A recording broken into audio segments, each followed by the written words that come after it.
You're watching Joy News today with me, Francisca Kakrafos, and let's get started. The Convention People's Party is vetting a number of aspirants to the party's national executive positions between today and tomorrow. Joy News' Emefa Ewenami Tiamwa Eli caught up with 3 of the aspirants vying for the vice chairmanship position or what they have to offer. The 3 include Hajia Hamdatu Haruna, Mr. Seth Mpare, and Mr. Vincent Roland Prince Ahajo, all contesting for the vice chairmanship position. What's that conviction in you that you've gotten the slot already, or you are the lady for the position? I think the response from the region, I cannot even believe what is happening, because CPP is ready to reward loyalty, commitment, and dedication to the cause of the Convention People's Party. You know, I've been a woman organizer from 2007, and I've been working with various committees in the party, and everywhere you see CPP, you see Hajia. What is that one thing that you can put your finger on, as you would say, would speak for you at the vetting, and come this weekend when the people will be going to choose you, hopefully, as the vice chairperson? Yeah, I think one thing that I will say is everybody is saying wherever you see CPP, you see Hajia. Wherever you see CPP, you see Hajia. And, you know, since 1996, there is no other day, let me put it down, or other week that Hajia will not be at this party headquarters to see to it that things are done well. And then people from regions are saying anytime they come to the CPP headquarters, they don't see anybody. They just elect people, but they don't see them. But anytime they come here, Hajia is there. Mr. Mpare, what would you say to those people who would think that, oh, Mr. Mpare has been blessed with a lot of gray hair, I have a lot of black, I'm very energetic and younger, so you should rather vote for me instead of you? What would you say to them? Yeah, you see, God doesn't look at old age and doesn't look at young age. I'm a Christian, and I always take my inspiration from the Bible. Abraham was how many years? And he brought forth our Savior, through whom our Savior came. A lot of old people. I mean, you need, an organization needs people with wisdom who will be able to, you know, organize. And then the youth will put into practice what the elder ones, yeah. So regardless the age, you are very strong, energetic to take up the task? Yeah, I'm strong and energetic, you see, and I've gained a lot of experience, you know, along the road. And this is the time for me to impart this experience to the youth. It means to organize unity, you see, because it's like a ladder. The youth climbing, they have to climb through the elder people. And I was born in CPP. All this time around, I am in CPP, and I'll die in CPP. They know my capabilities. They know what I can do for the party to win power. So if I should see somebody on the street right now who is a member of the CPP, and I said, hey, I met Mr. Ahiajuro, what is this person likely to tell me about? The person will tell you that man is full of wisdom, so far as CPP is concerned. If he or she doesn't know much about CPP, then you have to educate him or her. You see, I've been saying something. And in politics, you have to say the truth, nothing but the truth. CPP is struggling simply because I am saying that 70 to 75% of our members are with NDC. Why do you say so? It is true. If you know the people in NDC, they are all CPP members. You see, after the coup of 1966, a whole lot of things happened. CPP could not find the grant in 79. Even that one, we had it tough before winning power. But this time around, we know what to do, and that is what we are going to do. And I am going to this race simply because I want to see CPP in power.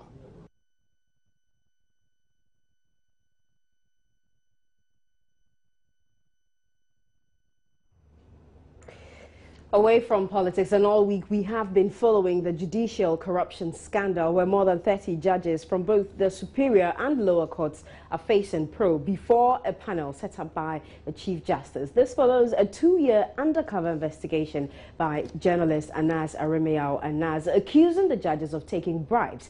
The judges have mounted a legal challenge to the probe, saying the panel has no legal authority to investigate them. But for the first time, they're also reacting to the allegations publicly. The BBC's Sami Darko has been speaking to the head of their legal team, and that's about 14 judges. Charles Bentuman, he says his clients deny the accusations and think the nearly 500 hours of tape are concocted. In relation to the lower court bench, that is the circuit court judges and the magistrates, the law says that it should be conducted by a judge, one judge, a single judge of the High Court, or some other judicial officer, not officers, appointed by the CJ, the Chief Justice. I think that it is important that the law must be followed. Now, your clients, are they denying these allegations against them?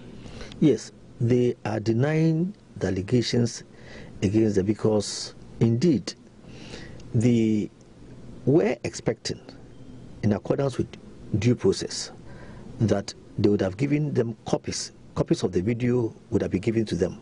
But nonetheless, your clients have had the opportunity to look at this video. Yes. Or to look at this film. Yes. And are they saying that they did not see themselves in this film? Well, the video that they've seen shows their faces in one instance and some other persons in another instance, and you are not sure whether the video, what they are seeing gives a whole picture of the event that would have happened. Did your clients take or receive bribes from people? Did they see themselves in this video taking bribes or extorting money? They did not take bribe. They did not extort money. The video doesn't reflect that accusation that they've taken bribe or they've taken money. But they were allegedly caught on this video taking money. Well, what you see, what you may have seen in the video, giving you the impression, the pictorial impression that they are taking money, has to be subjected to authenticity, because we believe that these video tapes are concocted.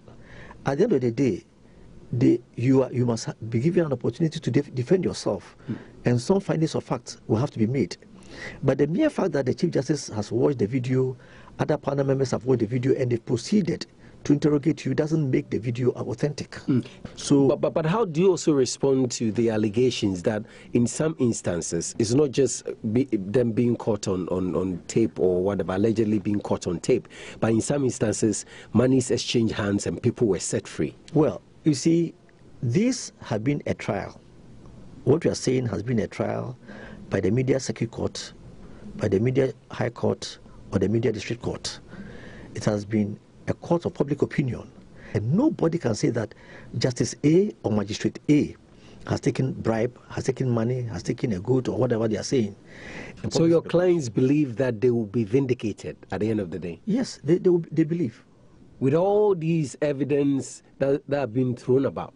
Let them have copies of the tape, and let those tapes be subjected to authenticity, and let's be sure that what you see with your eye on it indeed reflects the facts that are being spread around or being pushed across as the facts.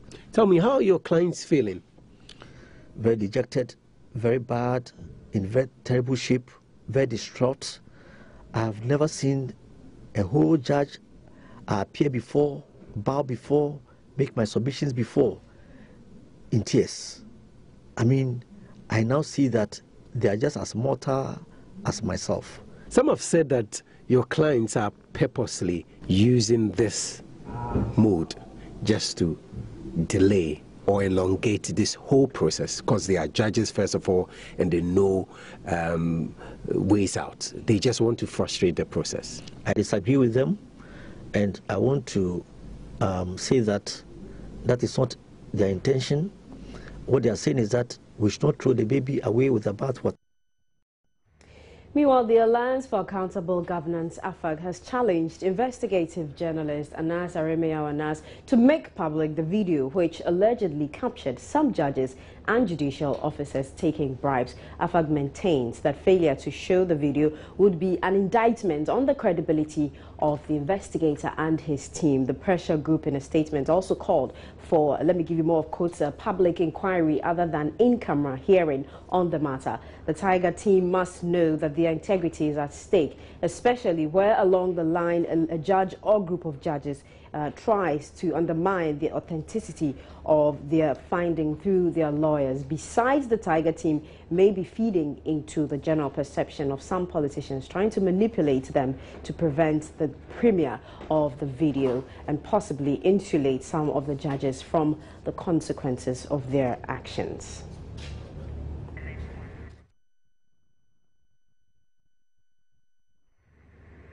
The annual conference of the Ghana Bar Association is the supreme authority of the association. All resolutions and important decisions of the association must be approved by the annual conference, and so must all constitutional amendments. At the annual conference of the association, learned papers of academic and professional importance are from time to time presented by eminent members of the legal profession, both locally and foreign. Apart from matters affecting the legal profession, the annual conference of the bar discusses problems affecting the nation, whether in the political, social, educational, economic or other fields, and also international matters, and takes decisions on these matters. Today, however, the annual conference is happening at a time the judiciary has come under scrutiny following Anas's expose on judicial corruption. This year's conference is on the theme Rule of Law, and it's happening in Ashanti Regional Capital, Kumasi, and Lava Firm's Prince Apia is at the conference. We can go to him and speak to him. Hello, Prince. What's the latest? Okay, we'll keep trying that line and get Prince Apia on the line and bring you the details from that annual conference by the Ghana Bar Association. But you're watching Joy News today with me, Francisca Kakwa. So we'll take a quick break. We'll be right back.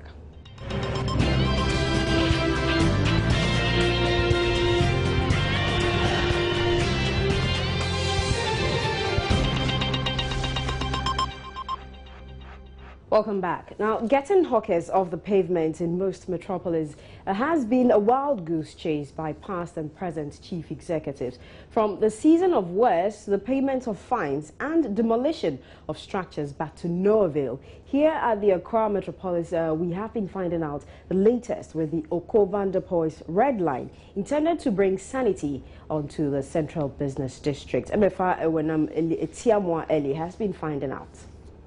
A couple of months back, the Accra Mayor, Alfred Oko van der Poy, instituted the red line measure.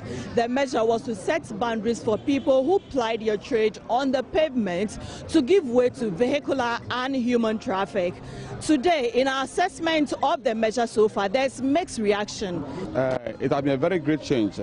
Formerly, I find it difficult to move on the pavement because the hawkers have taken over the pavement. But now you can have access to the pavement, you move freely, and you not be afraid that somebody will even pick anything from your pocket. So I think it has been a very great improvement now. Yeah, they are still on there. So they cause traffic too. Since the day that they've take the path from there, they sell all the those people selling the distance over there. It seems like the ways has been open for people to walk freely. Not like at first you'll be walking and people will be pushing you. Let's hurry up, hurry up. Initially, the manner in which they sell on the pavement was just too bad. The hawkers will insult you if you accidentally knock their wares down, as if you did it intentionally. But it appears a little sanity has been brought here. They also used to mess the police.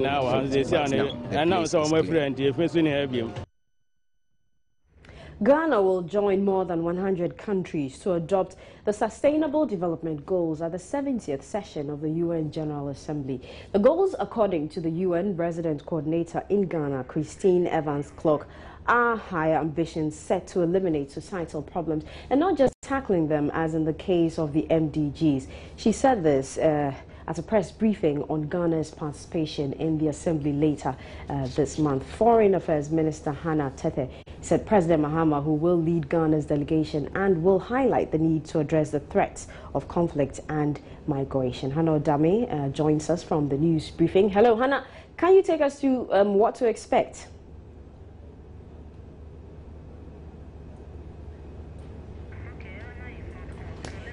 I'm afraid we do not have Hannah on the line, but we can take a video of Foreign Affairs Minister Hannah Tete. We are not talking about individual country policy. We are talking about a consensus. And if you recall, when His Excellency was at the UN General Assembly last year, there were a number of issues that he touched on. One was the fight against Ebola, and that Ebola was not an African problem, it was a global problem. And you would recall that shortly after that, indeed, other persons from other parts of the world who had been working within the 3 mainly affected countries in West Africa also caught the disease and, transferred it back to their countries. And some people also visited the United States around the same time, and then a situation was created where they also had incidents of Ebola taking place over there. And so his speech at that time and the incidents that occurred shortly around that time as well drove home the point that this was a situation that needed a global solution. 1 year down the line, we are at the point where Ebola is almost eradicated from West Africa. And so in terms of concrete results, I think that is a fantastic achievement that we all have to be thankful for. What will be Ghana's exact contribution to the theme security, human rights and peace? You will hear that when His Excellency gives his address. Yes. Will we be part of the 150 countries that will adopt the Sustainable Development Goals? Yes, because we have been, as you heard earlier, one of the countries that has played a key role in the development of the Sustainable Development Goals. So it's something we are committed to. For us, our concentration is on access to education, as was mentioned. For us, our concentration is on all the Sustainable Development Goals and integrating them into our national policy framework because they're all important. And that's Hannah Tete speaking about that news conference on the Sustainable Development Goals. We can now go to the Ashanti Regional Capital, Kumasi, and speak to Love FM's Prince Appiah about the annual conference by the Ghana Bar Association. Prince, has the conference started, and what can you tell us? Yeah, Francisca, the conference has long started. It started around 10 a.m. Way behind the scheduled time. That is about 8 o'clock that is stipulated. But a lot of speakers have been giving an interesting speech. The Chief Justice, Attorney General, Deputy Attorney General Dominic Ayine, he spoke first. And I should say that he spoke almost his 15-minute speech was about what has happened over the week, about analysis investigations into the alleged corrupt judges. And he said he outlined some recommendations that he thinks should be undertaken by the Chief of Staff to ensure that confidence is built in the judicial service again. First, he said that it should be compulsory for every lawyer in the morning to read the Article 40 of the Magna Carta. And that Magna Carta stipulates that no one should be served, especially only the county. Sorry, it stipulates that every lawyer should put at the back of his mind that the country first, and integrity should be held in high esteem. So he said that it should be compulsory for every lawyer to read this early in the morning to ensure that they have that at the back of their mind, not to go corrupt to themselves, taking bribes at the end of the day. And the Chief of Staff also said that these lawyers, these judges that have been implicated in these videos will face the law definitely. And then after he said that, he said that you realize that all the lawyers started clapping their hands. He also called for a collaboration between the bar and then the judicial service to ensure that this particular situation is brought under control so that, you know, public confidence is regained in the judicial service. So currently, as I speak to you, it is the Ghana Bar Association president who is delivering his speech, and most of the lawyers are outside. And what I'm getting from the conversations that they are having is that they are a little bit excited about some of the things that the Deputy Attorney General and the Chief of Staff have said about the current situation. And for them, most of these judges, most of these clerks are good people, are people who have held their integrity, have held their morals very high. So with this particular case, shouldn't bring all of them under one roof as being corrupt. So, very well. Prince, can you hold the line? I just want to get a clarification. You are referring to the Chief Justice and not the Chief of Staff, right? Yeah, Chief Justice, that is what she's the one I'm referring to. Okay. Her ladyship, Georgina Wood, yeah. Yes, very well. Now, you say that some of the lawyers are outside. They are exhibiting excitement about all that has been going on. You've mentioned that the Chief Justice has assured that all those found culpable will be brought before the book, and also the Deputy AG Dominic Ayene has been speaking about ANAS's expose on judicial corruption. It's interesting that the theme for the bar's conference this time around is on rule of law. Do you get a sense from interactions with the judges and the lawyers outside the court what the expectation is? Do they expect that these judges will be treated as ordinary Ghanaians and face the law if found culpable, or do you think that, as the judges are seeking to do, they are arrogating certain powers to themselves and do not want certain processes which the Chief Justice has begun to happen? What are you picking up? Yeah, what I'm picking up is that these lawyers agree and they acknowledge the fact that these judges or these persons who have been implicated in this analysis expose are Ghanaians, and they are lawyers, they are judicial persons. But for them, they should go under the knife as any ordinary person. But of course, they should allow the judicial proceedings to, you know, take its own course, because a lot of people are asking the videos should be shown on TV, court hearings should also be shown on TV and all that. But for them, they want everything to undergo the same proceedings that anybody at all who, you know, find him or herself under the same circumstances. Prince, hold that thought about the to show or not to show the video. I take it from the conference, majority want it shown. Is that the case? Yeah. I spoke to one of the lawyers, Bryce Akwete, earlier, and for him, he thinks that, and that should be left with the Chief of Staff, Chief Justice. The Chief Justice should decide whether to show or not to show it.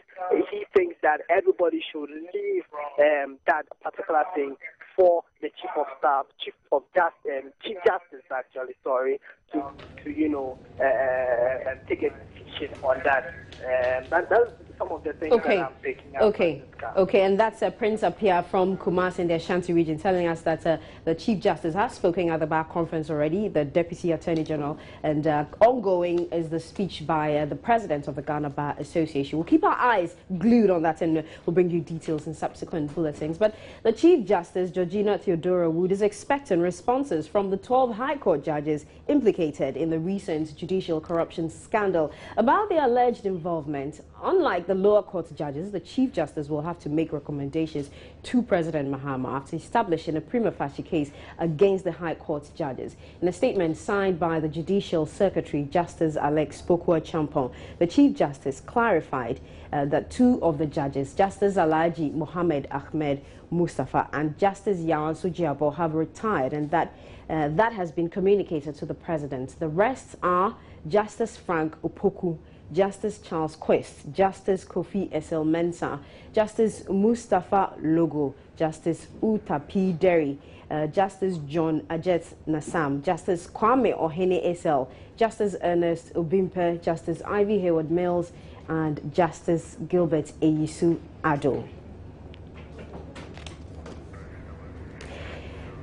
Now, my colleague Malik Dabu has a writ of injunction seeking to stop the airing of the video on the judicial corruption.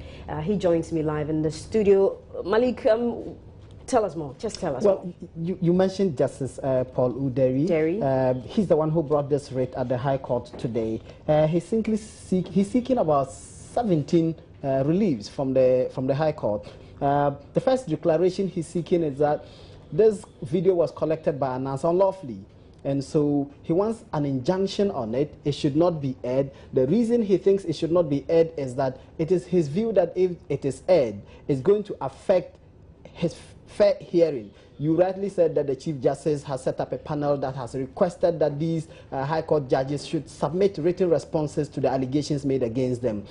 His view is, in the process of submitting these responses, which will be heard, if this video is aired as Anas proposes to do, it's going to prejudice fair hearing, and it will prejudice the hearing against him. To that extent, he wants that this should be injuncted, it should not be allowed to air. He's also arguing that the video was collected in clear violation of his fundamental human right to privacy. So he said that his privacy was invaded by Anas and his Tiger IPI, and in the collection of this evidence that they want to use against him. To the extent that the collection was unlawful, it should not be used as evidence. In fact, it cannot be used as evidence. He's challenging the admissibility of the evidence that Anas and his Tiger Eye collected. And on the basis of the faulty collection, he argues this should not be allowed to go into evidence. So he's seeking that, first of all, it shouldn't be aired because it was collected unlawfully, and to that extent it should not be accepted as evidence. But we know this is not the first time Anas is going to court with a video he secretly recorded. Absolutely. That's allowed in subterfuge is allowed in investigative journalism. The case will be looked at on the basis of what's the public interest. The law requires that when it comes to public interest, if you can prove that you are collecting some evidence for the purposes of protecting the public interest, you are allowed to violate some of the rules set down in collecting some of these evidence, and you rightly pointed out, using subterfuge. And he has received indemnity from the Chief Justice as well. He's challenging that indemnity as well. Justice Derry is challenging the indemnity given Anas. Yes, he's challenging that indemnity as well. He says that the indemnity was not proper, it was not properly given. Therefore, he does not think that it should be allowed to stand. We do know that Section 18 of the law on whistleblowing, the Whistleblowers Act, allows the Attorney General to grant Anas this kind of immunity. It was granted. Justice Derry says that the processes by which this immunity was granted was in violation of law. So he's seeking to set aside this immunity that was granted Anas. But Malik, help us understand how that could be the case. How, the process of getting this information, that's what Anas did. How does that end up becoming a violation of the law? Well, he thinks that, first of all, he has a right to privacy. And his argument is, if I have a right to privacy, nobody has any right to come to my house and make me an offer. So if you come to my house uninvited, that's what he's arguing. If you come to my house uninvited, you are invading my right to privacy. If you come to my chambers or you come into my car and you submit something to me, it's a clear violation of my privacy. I have a right to deal with people honestly in my house. If you do that and you record it without my permission, that is a violation of my right. That's interesting. Because I reserve a right not to be recorded. So if you record me without outright permission from me, that's a violation of my fundamental human right to privacy. So those are the interesting. Crime can happen in secret, and who would commit a crime in a secret and allow himself to be recorded? Absolutely. That's very interesting. But doesn't that stress the need for the video to be shown then? Then we know whether or not Anas indeed invaded their privacy or not. But he's pointing out that the collection of this video itself was unlawful. He said he did not know.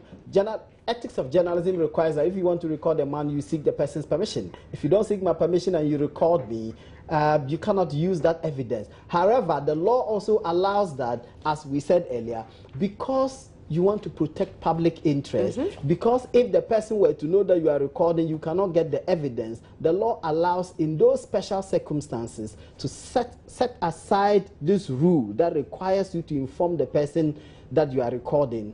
The law allows you to record them without telling them. And there have been many, many cases, you pointed that out, when Anas has used this same method and the courts have allowed... And he went to court, they were admissible, people were sanctioned. In Manas Azure's case about Ali Gabas, he recorded the man without telling him. The lawyers fought against this evidence, and the judge said, no, I will take it. So the evidence was admitted. So he's challenging the admissibility of the evidence that Anas has. Let's go into the court of public opinion. And there I can freely say that people think that the judges, in their responses or reactions to Anas's video, appear to have double standards or being hypocritical. Well, there are those of them who think that the nature of the videos is such that they have no defense at all. And so we heard about those who tendered in resignations that were not accepted by the Chief Justice. So for those people, they believe that there's no way out.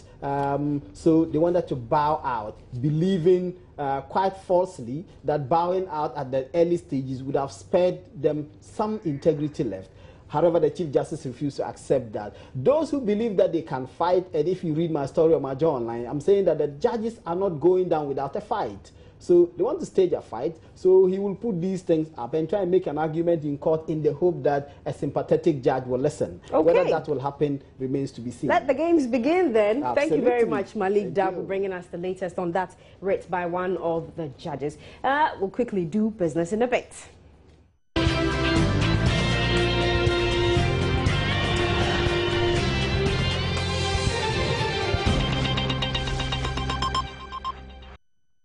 Welcome to the business segment on Joy News today. Now, the country's public debt has reached levels that could be described as alarming. Latest figures from the Bank of Ghana have put the public debt at almost 95 billion Ghana cedis as of June this year. George Rafe has more. According to the latest economic and financial data on the country, government added 5 billion Ghana cedis to the country's public debt from May to June. More than half of the debt are coming from external borrowings, whilst the rest are domestic. The report also paints a bleak picture about the banking sector, as deposits, total assets of commercial banks and credit extension declined sharply. Total deposits among the commercial banks, for instance, dropped from 37 billion to 34 billion Ghana cedis from May to June, whilst loans of the commercial banks fear it might go bad is increasing. The amount of Ghana cedis in circulation also reduced substantially, whilst both local and foreign deposits held in commercial banks witnessed a huge drop. The Bank of Ghana is now putting the Ghana cedi's rate of depreciation against the US dollar at about 14%. The data also revealed that, with the exception of cocoa, which saw its earnings go up to $93 million, revenue from the other commodities like gold and crude oil witnessed a significant decline, whilst the country's import bill for the month of June hit $1.1 billion, a little bit higher than what we earned from exports. Now, despite these worrying data, economic activities seems to be picking up, according to the Bank of Ghana. The country's international reserves declined by $200 million to $4.3 billion from May to June.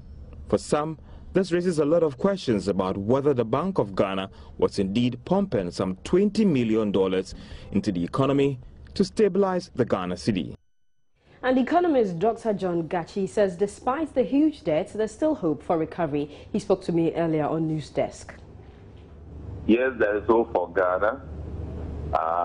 And so if the managers of the economy try to focus more and committed to the programs that have been outlined to deal with the problems of the country, then we will come out of the problem.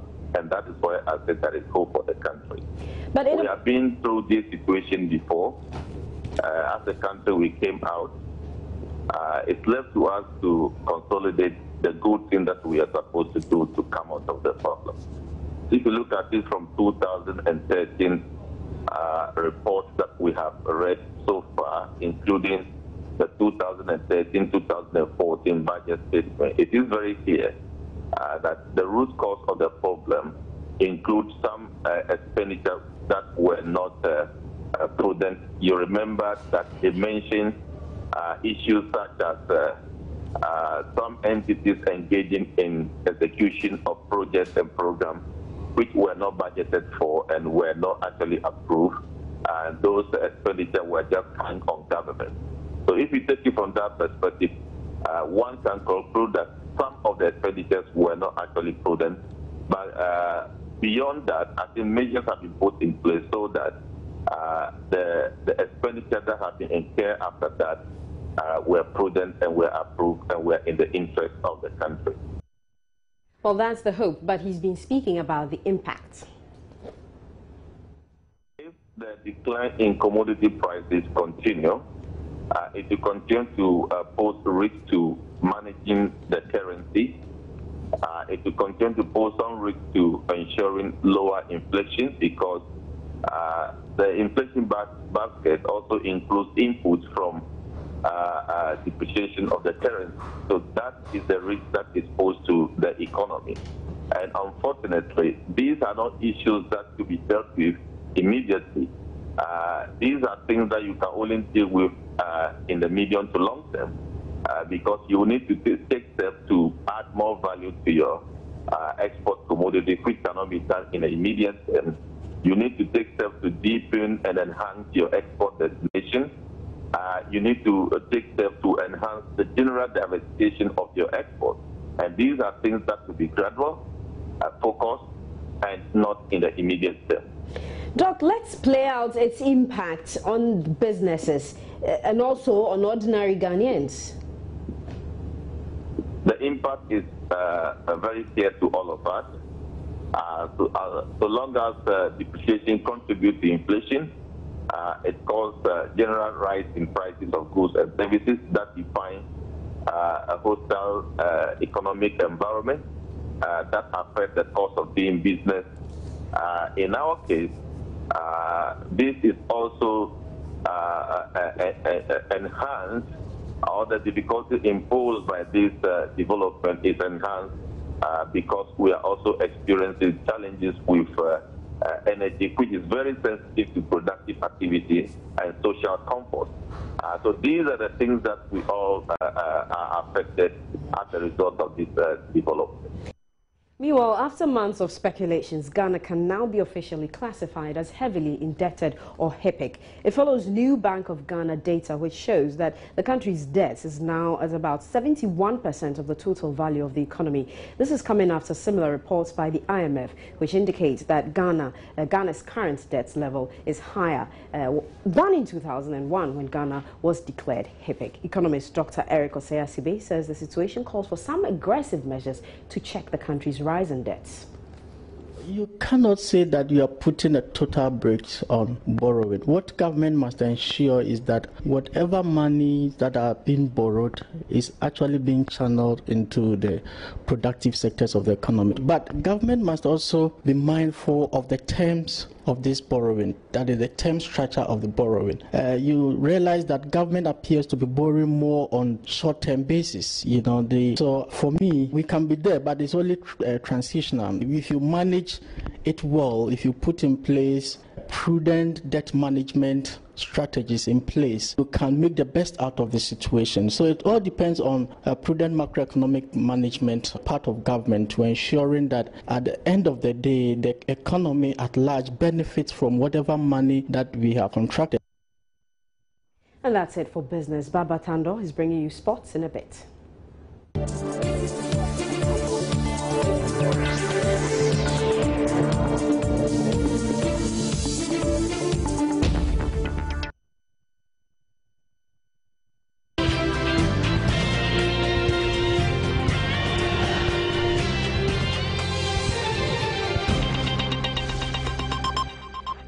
And that's it for news today on Joy News on Multi TV. You can go to myjoyonline.com for more news.